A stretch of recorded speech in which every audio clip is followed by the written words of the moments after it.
Hey everyone, and welcome to a guide for Kingdom 2 Crowns.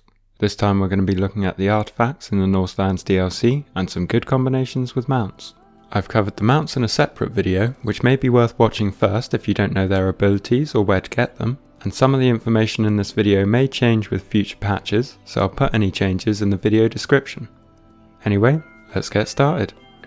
There are 4 artifacts in the campaign, each with a different powerful ability that can be used alongside any abilities your mount has. The button to activate the artifact varies depending on what platform you're playing on, but a ghost will appear to tell you what button to press once you've picked up your first artifact. After unlocking artifacts, you're able to swap between them for 5 coins at the Stones of Power, which will spawn in your kingdom once you've expanded your walls a little on either side. This acts similarly to the stained glass window that allows you to swap between monarchs in the Deadlands campaign, and the stones will generally spawn on the opposite side to the scythe vendor. With each artifact we'll cover how to unlock it and then its abilities. The first artifact is the Horn, otherwise known as Heldals Horn or the Horn of Portals, and it's found on the first island. To unlock this, you first need to get on the Day-Night horse, which costs 1 gem and 4 coins, and is also found on the first island. While riding the Day-Night horse, you'll need to find the monument on the island, which has 2 statues of Heimdall crying, with his mouths wide open and 3 pedestals around them. A ray of light will beam down on 1 pedestal depending on the time of day. On the left you've got sunrise, in the middle you've got midday, and on the right you've got sunset. If a pedestal is illuminated and you're riding the Day-Night horse, you can pay 1 gem at that pedestal, and once you've paid at each of them, the statues will stop crying and Horn will spawn. You can then pay 1 coin to pick it up, meaning you need a total of 4 gems and 5 coins to unlock this, including the cost of the mount. The Horn can create 2 linked portals which allow your subjects and the greed to pass through them, but not you. Using the horn once will summon a purple portal in front of you, using it again will summon an orange portal, and using it a 3rd time will clear both portals. The portals can be taken in either direction, but a unit will only pass through them if it will get them closer to their destination. For example, if you pay for a tree to be chopped down and have 1 portal next to the tree and the other next to a builder, the builder will take the portal to get to the tree. The word portal is going to be said a lot in the next part, but hopefully it won't be too confusing and the background footage should help explain. The most powerful use of Horn is to skip greed portals. If you build a bomb without destroying any greed portals on the cliffside of the island, you can use Horn's portals to get your troops to skip past each of the greed portals, meaning you can destroy the cave without destroying any greed portals along the way. Essentially, you want to run out ahead of your troops in the bomb, place one of Horn's portals on either side of a greed portal, then wait on the other side of your furthest Horn portal. This ensures that your troops will use the portals, as it's the quickest route to get to you.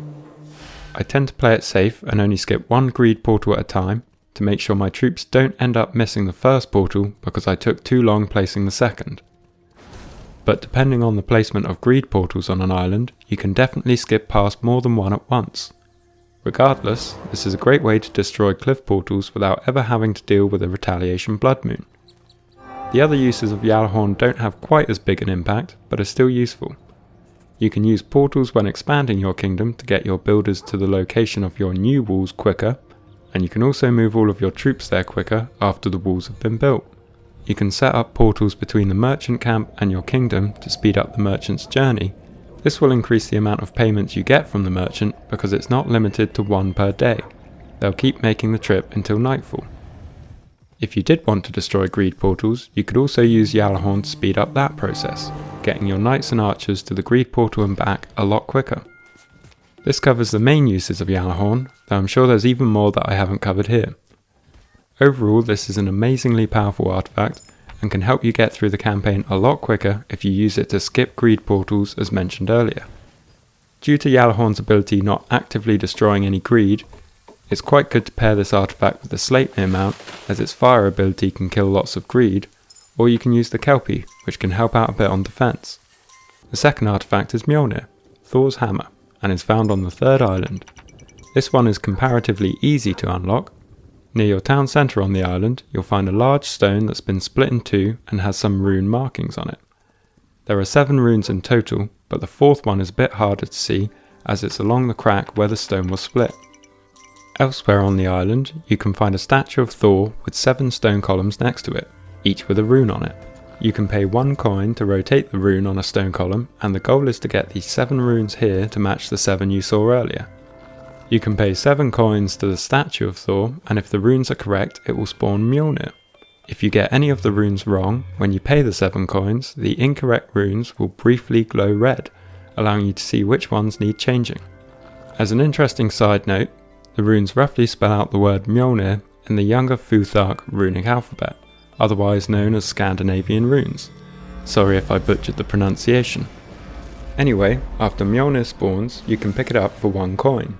When activated, you'll raise the hammer in the air and call down 6 consecutive lightning bolts, which will target nearby greed, or if there's no greed around, then they'll strike randomly. This ability has a 20-second cooldown that starts from the moment you activate it. Sometimes the lightning bolts will strike very quickly, meaning you'll end up waiting a little longer after they finish before you can use it again. These lightning strikes can also damage animals, and the bolts do roughly 3 damage each, as they're able to kill a deer in 1 hit.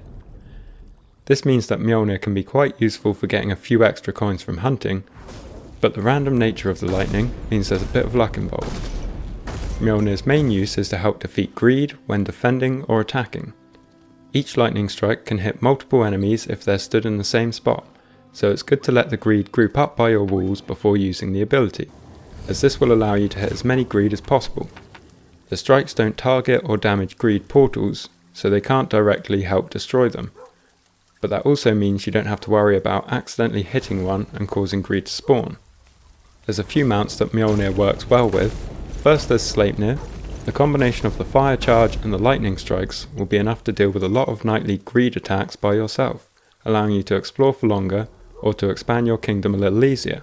Similarly, the Kelpie is another great choice here, as its waves can be used to group up greedlings before they get to your walls and then use Mjolnir's lightning on them, meaning your walls take less damage. It's more difficult to defeat an entire night wave by yourself with this combination, so it isn't as reliable for expanding your kingdom, but it's still a solid choice for a good balance of mobility and offense. You could also use Mjolnir alongside the reindeer or Freya's chariot, as neither of those mounts have any damaging abilities, so it gives them an extra bit of utility. It can be especially useful with the reindeer, as it allows you to gather up and kill deer all by yourself. The third artifact is Hel's Skull, or Hel's Trophy, and is found on the 4th island. There's no riddle to solve for this one, so it's pretty straightforward. Somewhere on the island, you'll find a monument with a bust of Hel in the middle and 2 graves on either side of it. You can pay 2 coins at each grave, and then one of your archers will come along and place their bow, lighting the fire on the grave but making them jobless. The bust of Hel takes 5 coins to activate and will cause a knight or squire to place their tools, also making them jobless. Lighting all 4 graves and Hel's bust will cost you 13 coins, and you'll have to lose 4 archers and a squire or knight, which isn't too expensive, but it can be a little bit inconvenient if you don't have a lot of archers. After they're all lit, Hel's Skull will spawn and can be bought for 1 coin. When you use the skull, it summons a ghost company of 1 squire and 4 archers, the jobs that you had to sacrifice to unlock it. The squire is quite aggressive and will charge at and attack any nearby greed until it's defeated, while the archers will act pretty normally, just shooting at any greed within range. Once they've taken enough damage to be defeated, they'll disappear until you summon them again. If they're not defeated, the troops will stay around for 30 seconds before disappearing, and the cooldown on the artifact is 30 seconds from when you activate it, so they can be instantly resummoned if they weren't defeated. This is a pretty versatile artifact, as the ghosts can help on both attack and defense, and you could even use them to attack portals. It may take a while, but you could take down portals without the help of other squires or knights using this artifact. One of the best mounts to use with this artifact is Fenrir, as you can summon the ghosts and then use Fenrir's invulnerability buff on them, allowing the ghosts to survive for a bit longer and take down a few more greed. Although this is a pretty cool combination, Fenrir isn't a great mount beyond this, so I generally look to use other mounts. Once again, Sleipnir and the Kelpie both have useful abilities that can slow down greed getting to the ghosts, so they can also increase their survivability, and both offer a little more utility beyond this. Overall, Hel's Skull is quite useful, but I think both Mjolnir and the Horn are more useful, so I tend to avoid this artifact. The final artifact is Loki's Staff and is found on the 6th island. This one can be a bit of a pain to unlock. You'll find a monument on the island with a statue of Loki in the middle and a statue of a serpent on either side of it. To activate the monument, you have to get your crown knocked off and caught by the statue. The best way to do this is to empty your coin pouch, head to the monument right after a night attack, so you don't have to worry about another night wave attacking you unexpectedly. Then head to the nearest greed portal to the monument. I've generally gone to the portal further away from your kingdom, but I don't think that's necessary. Stand by the portal for a few seconds and you should see it activate, and then a few greedlings will spawn. Run back to the monument and stand on top of the closest serpent statue to you. When one of the greedlings hits you, your crown should come flying off in the direction of the Loki statue and hover in its hands. You don't have to stand exactly in this position. I think you can also stand pretty much on top of the Loki statue and it will work. This is just the place I found works for me. Also, the crown gravitates towards the hands of the statue, so you don't have to worry about being too accurate. Once the statue has your crown, you'll be transformed into a greedling. If you press the key that activates an artifact, then you'll be transformed back into your monarch, your crown will appear back in the hands of the Loki statue, and the greed will be able to pick it up. So make sure you don't press this button until all the greed are clear and you're sure you'll be able to make it back to your kingdom, as you won't have any coins unless you drop them near the statue. If you went to the monument at the start of the day, then you shouldn't have to worry about a night wave spawning. But if you went later in the day, then this is another thing to be wary of. Your subjects can also attack you, and taking enough damage to kill the type of greed you're as will turn you back into your monarch, so you'll also want to keep clear of your archers until you're ready to transform. Once you've turned back into your monarch and retrieved your crown, Loki's Staff will spawn and you'll be able to pick it up for 1 coin. Just like the God of Mischief, this artifact can cause a lot of chaos. It allows you to transform into different types of greed. If there are no greed nearby, then you'll become a greedling when you activate it, but if you're near greed, then the nearest one will have a blue highlight around it, and this will be the type of greed you transform into. Using this, you can become any type of greed, including breeders and crushers. While you're transformed, you can attack your own walls and villagers, but you can't damage any greed. As a greedling, you can pick up the dog or hermits and use its basic attack.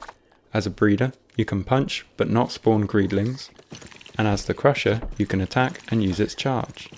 This staff doesn't have many uses beyond causing mischief. You can use it to attack a villager and make them lose their job if you've recruited too many of that job, like too many farmers or builders. But the most useful way I've found of using it is to distract the greed. If you've got a night wave or blood moon wave on its way, then you can turn into a greedling, get to the other side of the wave, and then transform back into your monarch. The greed's main target is your crown, so they'll immediately turn around and head in your direction. Once they get near, you can just turn back into a greedling and they'll head back towards your walls. This can be a handy way of reducing the number of hits your walls take, and can be especially useful for distracting larger greed like breeders or crushers, essentially stopping them from ever hitting your walls. I've also seen that while you're a greedling, you can move around near a breeder on one side of it and it will follow you in that direction, another way of distracting it, though I haven't been able to try this out for myself, so I don't have any footage of it. Sleipnir is probably the most useful mount to use with this artifact, as you can lay down some fire when distracting greed so that they run through it before you turn back into a greedling. This can help thin their numbers and can be a good way of setting breeders on fire. Loki's Staff isn't that great overall, so I'd usually pick one of the other artifacts over it, but it's definitely a fun one to mess around with. That covers all the artifacts, and I personally find Gjallarhorn and Mjolnir to be the most useful, with Mjolnir being the most useful before you get to the point where you can destroy cliff portals, and then Gjallarhorn being the most useful after that, for the portal skipping mentioned earlier. So that's everything for this time. Hopefully it's given you plenty of insight into which artifacts you want to try out. If you're looking for more tips and guides, then check out some of my other videos, but until then, thanks for watching, and I'll see you next time.